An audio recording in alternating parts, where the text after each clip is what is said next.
All right, so we have started our discussion on antiderivatives. Let me just get a better pen here. That one's nicer. Antiderivatives, where we're given a function. Now it could be called anything. I'm just emphasizing that it's the derivative of something. I don't necessarily know what the function is. We want to find the original function that can give me rather that derivative. This is an antiderivative of my original function. Now it doesn't matter what I call that original function. For example, I can call it f of x.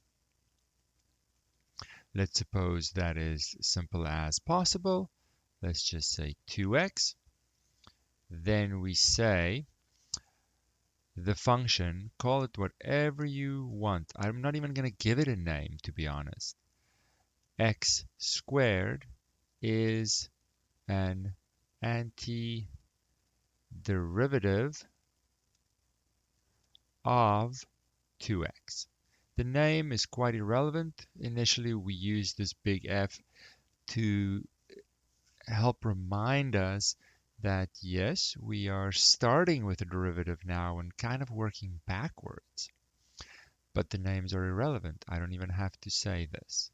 My sentence here is complete as it is. X squared is an antiderivative of 2x.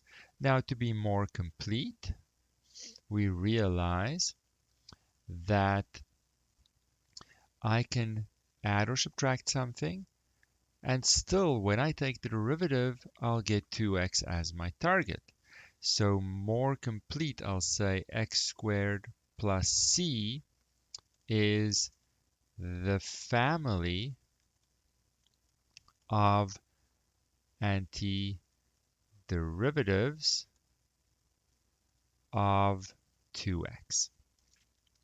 So after our initial introduction to the concept, we are really focusing on this sentence and what that means.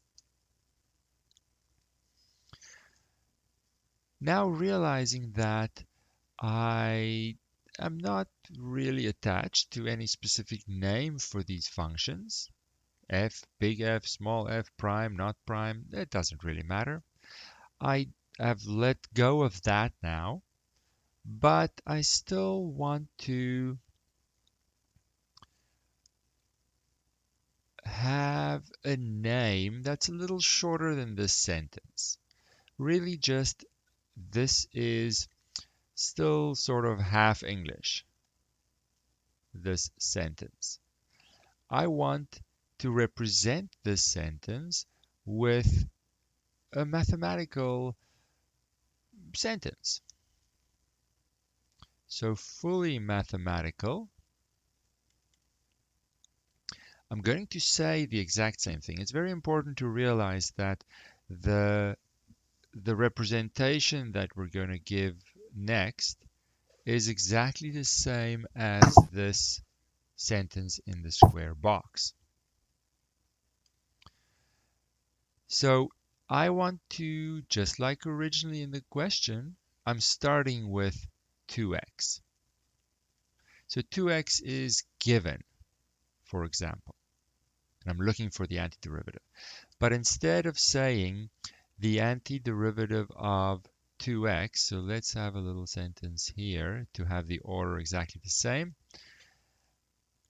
The family, but I'll just say antiderivative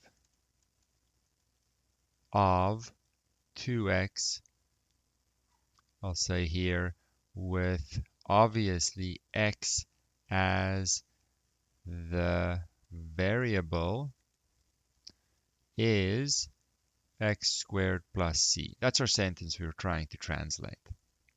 And I want to emphasize that this is simply a translation. We're not doing anything. So the squiggly portion of that sentence I will represent by a long stretched out S. The curly portion, x as the variable, I will represent by a dx. I need to know what is the name of the variable in question. Because in more complicated situations, there could be other variables here and there's a mix, and I need to know what am I focusing on. The double squiggly line will be my equal, of course, and then the jagged lines will be my answer. So in the circle there, well, not a full circle, in the circular area, that is going to be my mathematical version of the translated sentence. The sentence means the same. We're going to call this symbol the integral symbol.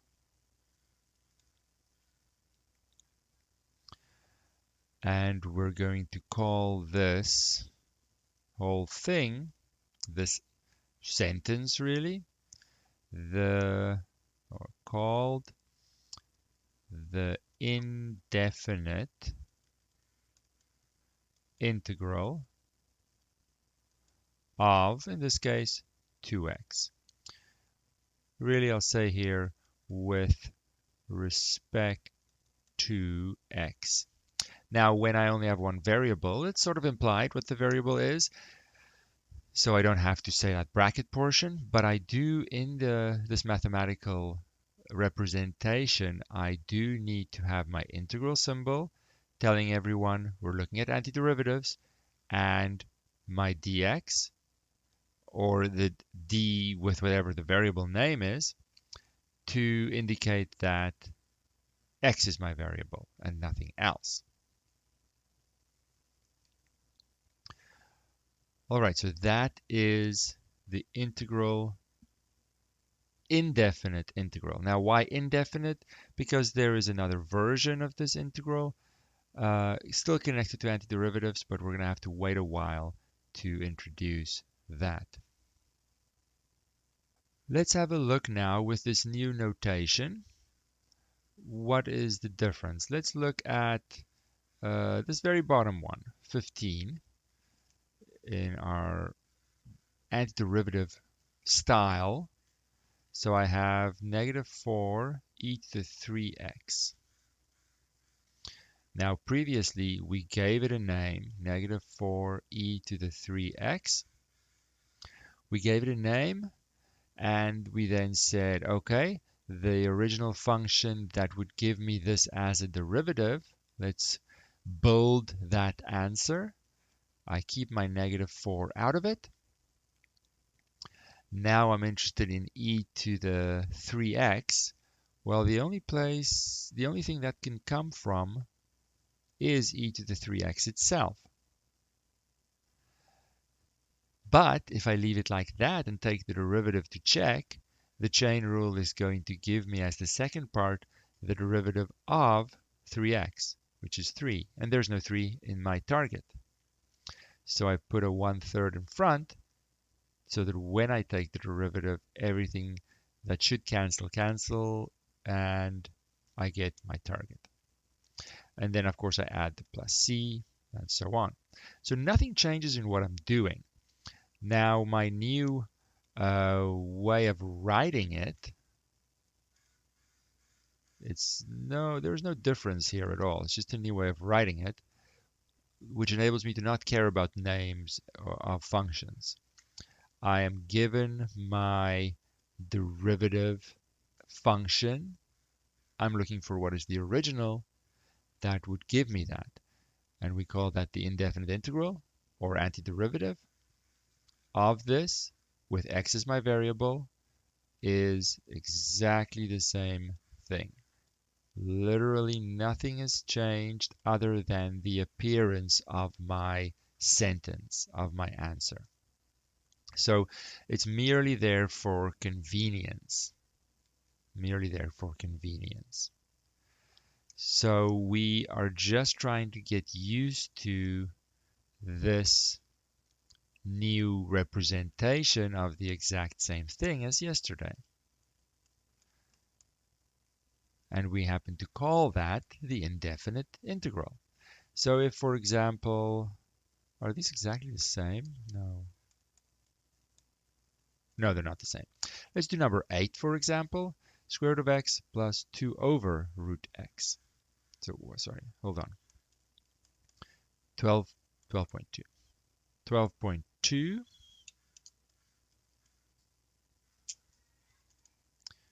12.2, number 8. I'm looking for the indefinite integral of the square root of x plus, I can't remember, 2 over root x with respect to x. So just to emphasize, I'm never going to have just the integral symbol and not the dx. I'm, for our purposes, never going to have the dx and not started with an integral symbol. They are always going to be together, wrapping, like brackets do, the given function. So I see people in tests being a little bit too sloppy, even for our liking, writing an integral symbol and not finishing and not closing the bracket, or not having an integral symbol but having the x's there. Now, later on, we're going to do a little shortcut like that, but for now, think of it as brackets, a container for my given function. So now I can say, okay, well, I don't like the look of these guys. Just like before, I prefer to look at x to the 1/2 and 2x to the negative 1/2. And of course I wrap it like always, or from now on. Then my argument's the same. I'm building an antiderivative. Everything is the same. So when I look at x to the 1/2, I'm trying to see what could that have come from. Well, it has to be x to the 3/2, so that when I take the derivative, my power rule is going to decrease that. I'm going to get x to the 1/2. But if I leave it like this, I am going to get 3/2 x to the 1/2. So I do get my x to the 1/2, which is very important. I just need to fix the number and tweak it a little bit so that I get exactly my target. And that's going to be by putting a 2/3 with it, so that when the 3/2 comes out in the power rule, I catch it and have only a 1 in front of the x to the 1/2.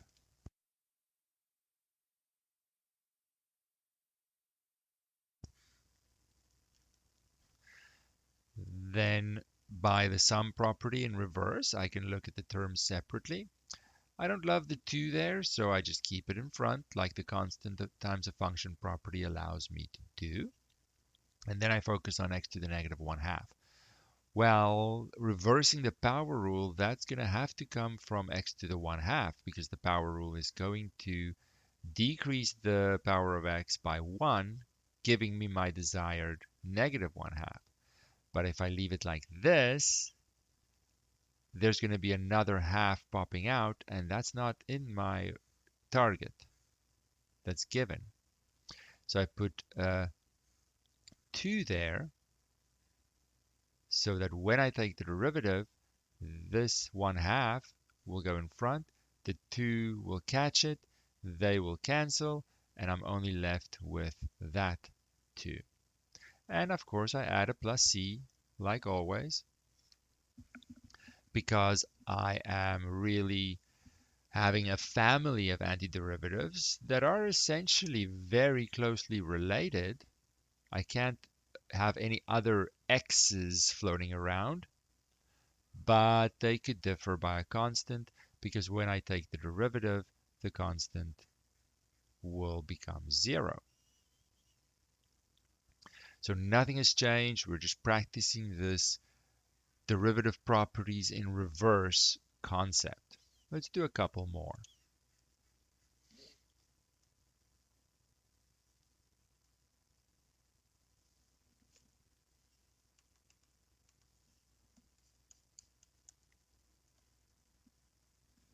So let's have a look at, it doesn't really matter. How many do we have?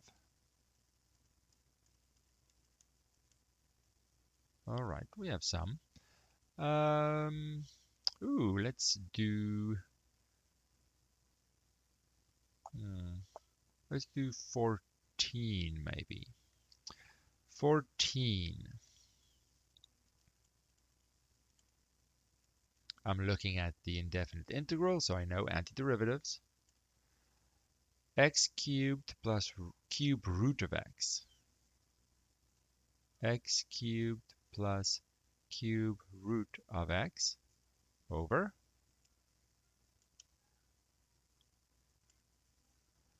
x squared. And my variable is x. So my integral sign and my dx wrap the given function. So now we mentioned yesterday that even if it exists, I do not want to mess with reversing a quotient rule right now, or really ever, to be honest. So I want to rewrite this to try and get basic properties up to the power rule. That I can handle. So I'm going to split the common denominator, x squared, and then simplify each term, x. And this guy here is x to the 1/3, the cube root of x. So when I move the 2 up, it becomes a -2. So I have here, let's just highlight that because I know some people struggle with that. It'll be x to the 1/3 minus 2. So 2 is 6/3. So 1 minus 6. So I have x to the -5/3. And of course, I wrap that with my dx. Then I think we can squeeze it in here because I've sort of used my space there.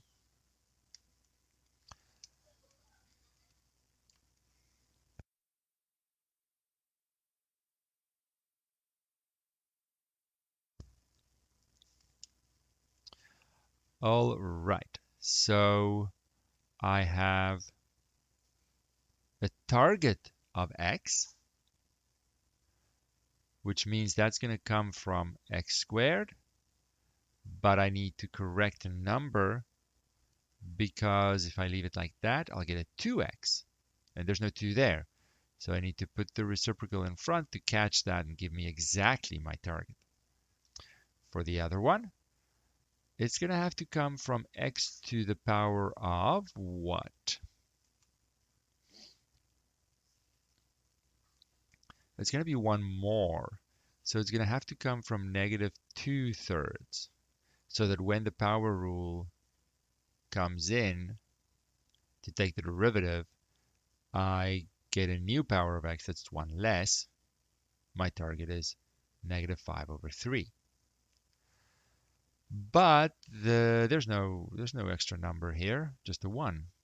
Yet the power rule is going to put the -2/3 in front. I need to catch that. So I'll do a -3/2 in front. And of course, plus c.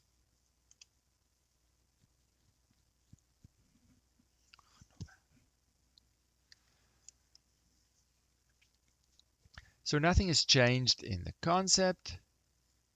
It's just more practice and writing the antiderivative question or antiderivative sentence by using what we call this indefinite integral. So let's keep going.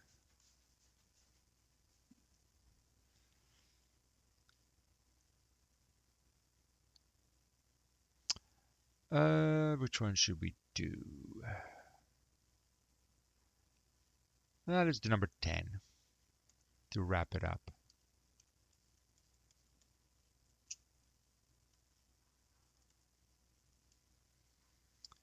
I'm looking at the indefinite integral of 2x plus 1, x minus 2, 2x plus 1 times x minus 2. And of course, x is my variable.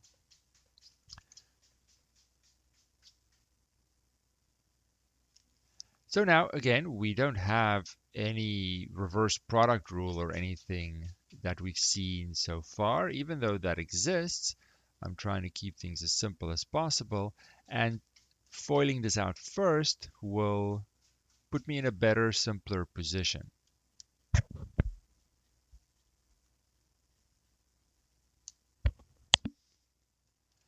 So I have 2x squared. I have an x for the inside ones. I have a minus 4x for the outside ones, so minus 3x, and then I have a minus 2. And those are straightforward again. So I need to get these basics down. I can't rush forward to slightly fancier concepts if I don't have the basics down. And these basics, apart from how we're going to represent the antiderivative sentence, these basics completely rely on my comfort level with the derivative properties. So there's really almost nothing new here. I just have to use them in reverse. So the antiderivative for 2x squared is going to be, keep the 2 in front, x cubed with a 1/3 correction. Make sure that dot is nice and clear. It's not 2 1/3, it's 2 times 1/3. Minus 3 stays in front. X squared is needed with a 1/2 correction. Then another minus. That one will be 2x. Now I will note here, in case someone that watches it later has a question about that, technically I'm looking at the antiderivative of the first one. There's a c there. There's a c for the second one. There's a c for the third one. Those c's are not necessarily the same. I don't know what constant they could represent. I don't really have more information to know exactly which antiderivative you're looking for. That's a number, that's a different number, that's a different number. I'm just going to pool these together and put a plus c at the end, where c is the sum of all the constants that pop out, because I don't know what they are. If I eventually get more information, which we will, and I have numbers for each individual one, then I would necessarily have a number to add at the end. So there's really no benefit in thinking of individual constants when they will always merge into one constant that I can just put at the end. And we'll call this the integration constant.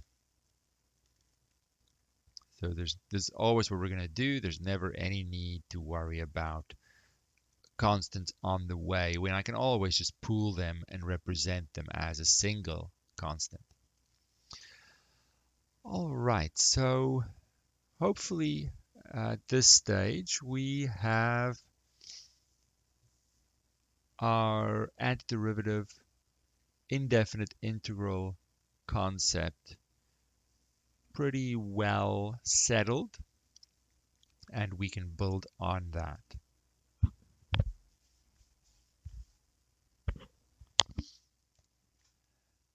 Now we are going to take it one step further because we realize that there are other kinds of situations.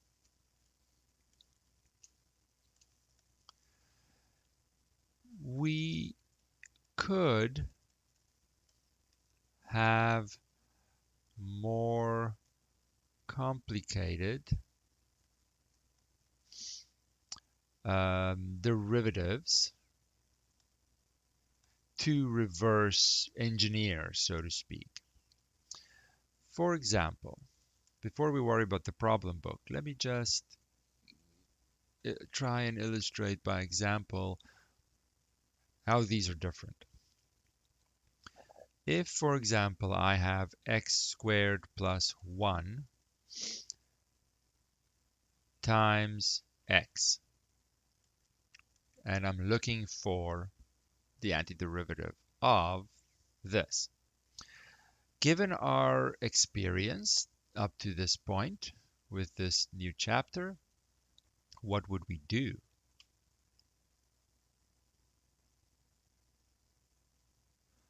We would FOIL it out or multiply the x in and then have a simple basic properties and power rule issue to reverse engineer to find the antiderivative, no problem.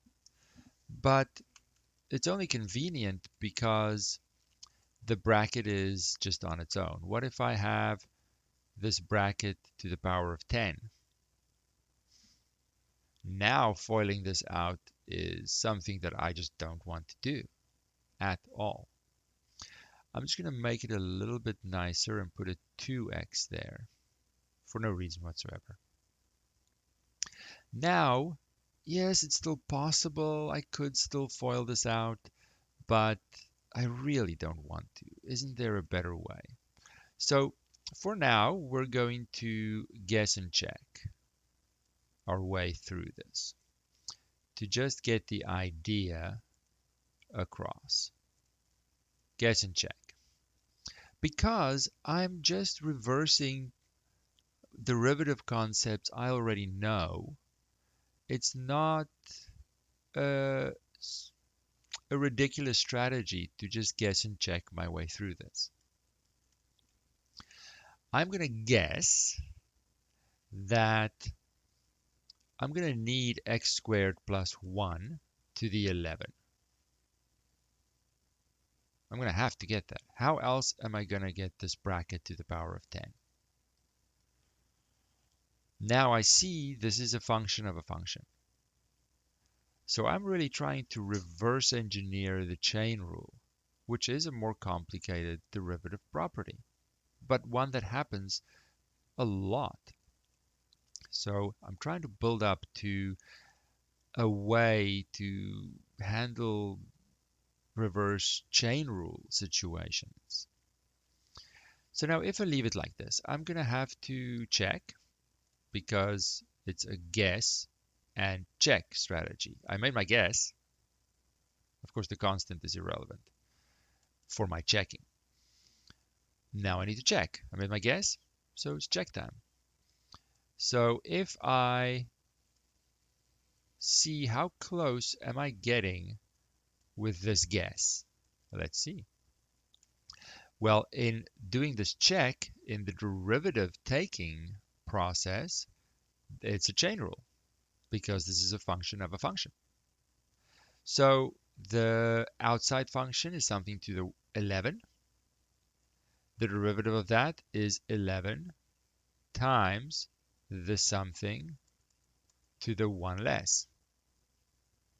And you see, I get the target or part of it that I'm looking for. There is no other way really to get it in any convenient way.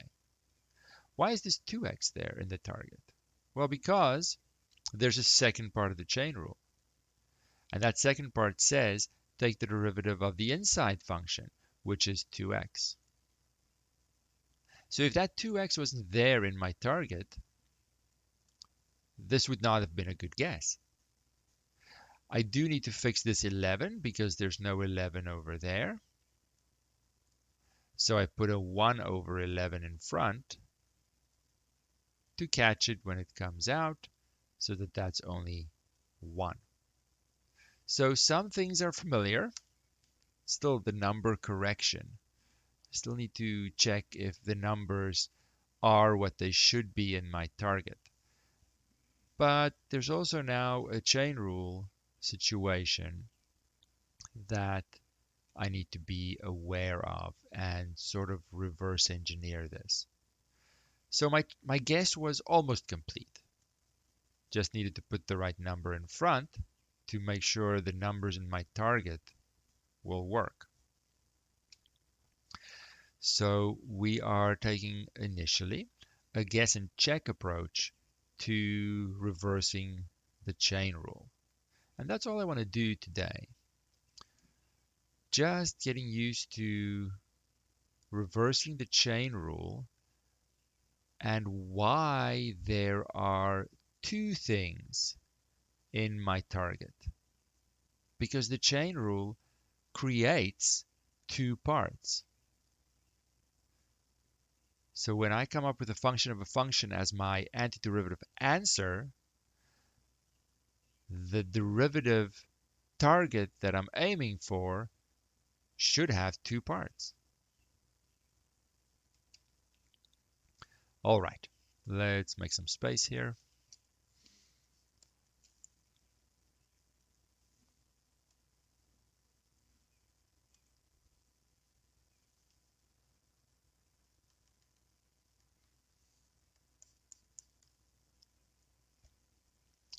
It's very important in the beginning to not go too fast. People rush through this reverse chain rule way too fast. It is not easy, but eventually it will become more straightforward. Our guess and check strategy will evolve tomorrow into something that has more of a stepwise procedure to it that will make it a little bit easier.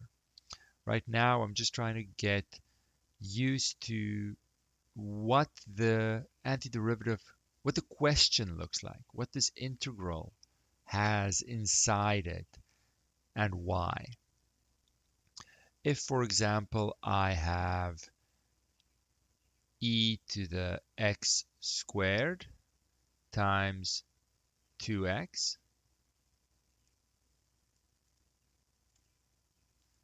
so what I see in my integral is some part is a function of a function, and there's some other parts as well. So when I reverse the chain rule, I'm not looking for the whole thing being a function of a function, but usually, almost always for us, some part of it will be a function of a function. And there will be some other parts as well that we'll see are kind of needed. So, guess and check. Guess, and then we'll check. Now, many people like this guess and check strategy so much that that's all they do. And they can sometimes get away with that because the complexity of our questions aren't that complicated, but this is only an introduction level strategy. So, what could give me e to the x squared? I don't have much choice. It's going to have to be e to the x squared. There's not much I can do. So, in my check, I'm going to see how close does that get me to my answer. How close? And maybe there's just a small adjustment to make, maybe not. We'll see. Just want to get an initial guess. What is the essence of the function going to have to be to get me this function of a function portion in what I see? And because it's e to the something, it's going to have to be e to that something.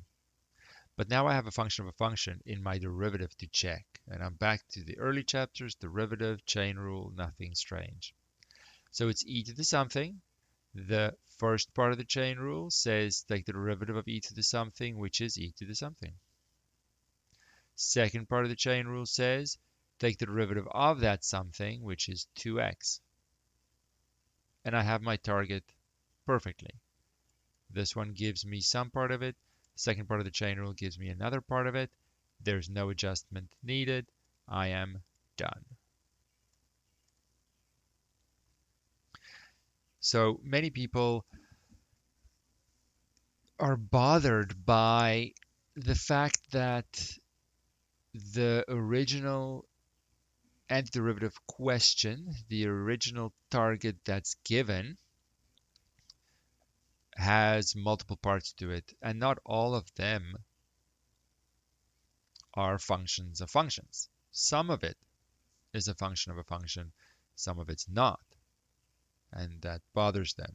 But I'm not doing the chain rule. I'm trying to reverse engineer the chain rule. So my requirements are different. A hint that this is what's happening is when I see some parts being a function of a function. Maybe all, but it doesn't have to be. And it won't work if this guy isn't there. It won't work. I need that 2x there in my target, or this won't work. For example, let's note this. I have a whining cat in the background. Let's suppose I have this without the second part. Now you might think, ooh, chain rule. Yes, but I'm not taking the derivative of this. I'm trying to reverse engineer the chain rule. So you could have a guess and say, okay, well, this is going to have to come from e to the x squared. I have no choice.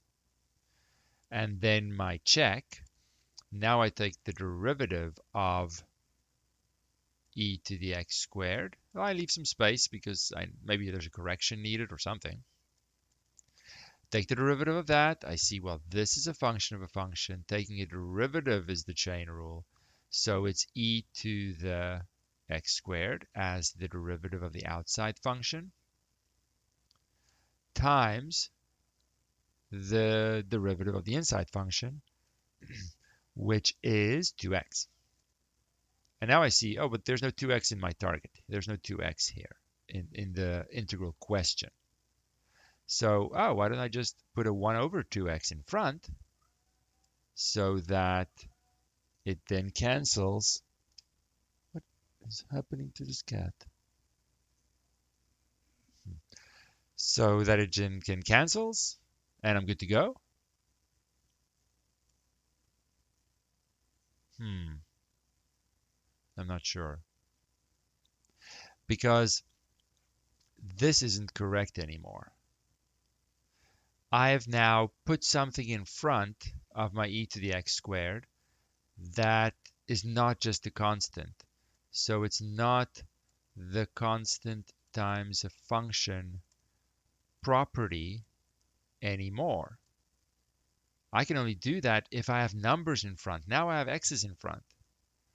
So this will have to be the derivative of e to the x squared over 2x, which is the quotient rule, because I've now put more x's in. And the quotient rule is going to give me a whole mess of stuff. Derivative of the top times the bottom minus the bottom times derivative of the top. It just is not the same anymore. I got further and further away. I can't make corrections, I'll call it, or adjustments with x in it. I can only correct numbers popping out by a power rule or something. I can't make corrections with x's. So this, in fact, it can't be done. Can't be done. there is literally no function I can write down that is the antiderivative of e to the x squared. It cannot be done. I need the 2x to reverse the chain rule. I need to see the second part of the chain rule to make a function that's a function of a function as the original function, because when I take the derivative, the chain rule produces two things. So that is my target. I need to see two things when I reverse engineer the chain rule. So there are some things to think about. You can practice you can practice 12.1 and 12.2 kinds of questions, which are pretty much the same regardless of how I write them. I'm asking for the indefinite integral, asking for just an antiderivative question. It's the same thing of basic antiderivatives. And we'll continue our discussion on the chain rule and make it a little bit more precise, make it a little bit more of a stepwise procedure.